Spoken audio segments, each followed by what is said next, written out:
നമസ്കാരം. ചൈനയിലെ ഹെനാൻ പ്രവിശ്യയിലെ യുണ്ടായി മലനിരകളിൽ നിന്ന് ഉത്ഭവിക്കുന്ന ഒരു വെള്ളച്ചാട്ടമുണ്ട്. ചൈനയിലെ ഏറ്റവും വലിയ വെള്ളച്ചാട്ടം എന്നൊക്കെയാണ് പറയുന്നത്. അതിൻ്റെ ഉടായിപ്പ് ഇപ്പോൾ കൈയോടെ പൊക്കിയിരിക്കുകയാണ് ഒരു വിനോദസഞ്ചാരി.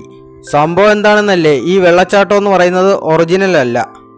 മലയുടെ രണ്ടറ്റത്തുമായി പൈപ്പ് ഘടിപ്പിച്ചിട്ട് അതിൽ കൂടെ വെള്ളം പമ്പ് ചെയ്ത് വിടുകയാണ് ചെയ്തുകൊണ്ടിരുന്നത്.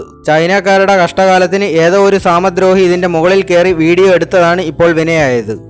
സംഭവം പിടിക്കപ്പെട്ട് കഴിഞ്ഞപ്പോൾ അധികൃതർ ഇപ്പോൾ വിശദീകരണവുമായി വന്നിരിക്കുകയാണ്.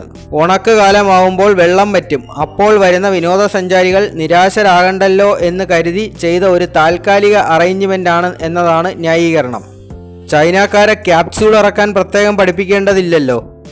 ഏതായാലും ഈ ഉടായിപ്പ് വെള്ളച്ചാട്ടത്തിൻ്റെ വീഡിയോ ലോകം മുഴുവൻ ഇപ്പോൾ വൈറലാണ്. ഇനിയും ആ രാജ്യത്തെക്കുറിച്ചുള്ള എത്ര ഉടായിപ്പുകൾ ലോകം അറിയാൻ കിടക്കുന്നതേ ഉള്ളൂ എന്ന് പറഞ്ഞുകൊണ്ട് നിർത്തുന്നു. Thank you.